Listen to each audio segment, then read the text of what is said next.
The mangroves actually help filter out the runoff and erosion, making a cleaner ocean.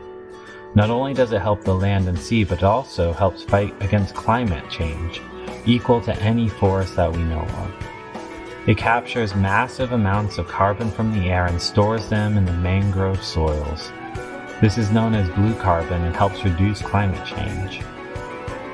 Although the mangroves can seem a bit creepy at times, they are actually teeming with life.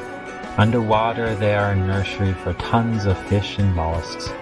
Without this area, many animals would not live to maturity, and it would greatly endanger their numbers.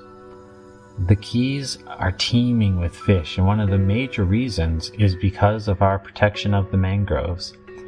Not only the sea animals benefit, but also our friends in the air. Many birds find their nesting, hunting, and living areas right in the mangroves.